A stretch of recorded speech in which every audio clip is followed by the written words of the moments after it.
около 2 години ни отне да търсим място. Просто естествено се развиха нещата с присъединяването ни към движението Slow Food. Багри от сезонни багри, нали, всичко тръгна от сезонни багри. И търсихме такива стари български думи и се оказа, че багри означава червен. Всъщност багра означава червено на старобългарски. И след това е преминало вече в, нали, шарено, пъстро и така разноцветно. По-скоро багри е символ на разнообразие.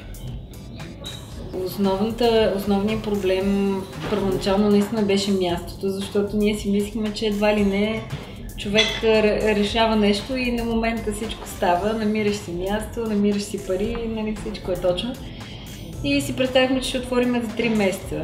Общо взето имахме съвсем различна идея, която съответно беше и съвсем различен бизнес план.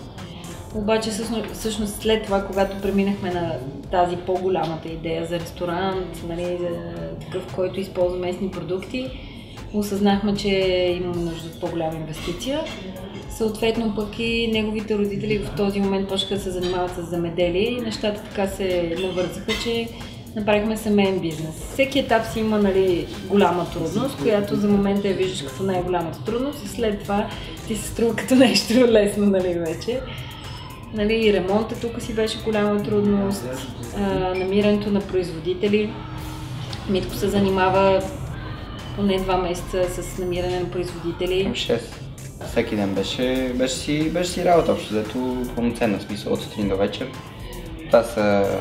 Имахме и много производители, които ни излъгаха, имахме и много производители, които ни направиха впечатление, пък след това не можахме да работим с тях по една или друга причина и останаха една шепа от тези, които поручихме, с които в момента продължаваме да работим. Общо взето нещата варират много според основно това дали производителя и съответно ние като клиенти сме лоялни един към друг. Другото като много голяма важност е това дали производител има съответните документи, с които може ние да работим. Използваме Facebook като единия от каналите, които разпространяваме.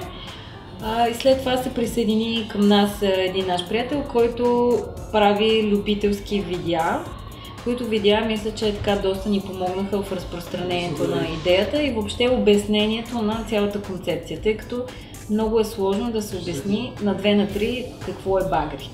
И точно поради тази причина така се роди идеята за поредицата Приятелите на Багри, съответно партньори, с които работим. Багри, освен сезонен ресторант, е място, където успяваме да предложим част от нашата продукция.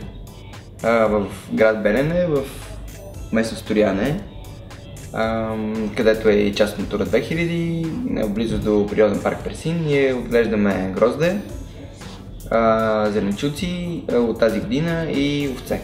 Основната ни мечта е в един момент да не сме единственият такъв ресторант, а да са много, съответно да имаме някаква добра кооперация с тях и да успеем да направим така, че именно това зареждане на продуктите, което е толкова трудно, да се превърне в нещо доста по-лесно.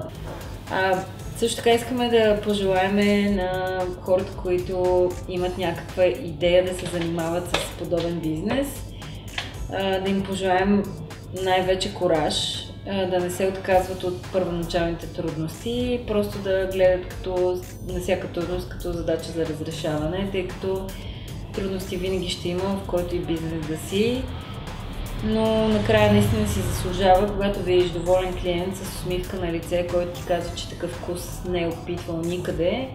Със сигурност положението в момента не е розово и, нали, този бизнес те ангажира от сутрин до вечер и оставаш без личен живот и време, но колкото повече ставаме, толкова повече ще се оптимизира самия бранш, така че ние се надяваме, че самото качество, също така и развитието на самото ресторантьорство ще се повиши в близките години в България и хората вече наистина ще оценяват с какви продукти се хранят, а не просто да търсят нещо, което е много добре овкусено и самата му същност е изгубена. Така че положителни сме, давайте, започвайте да занимавате се, за да можем и съответно ние да ставаме повече и да имаме партньори, с които да работим заедно с една и съща цел.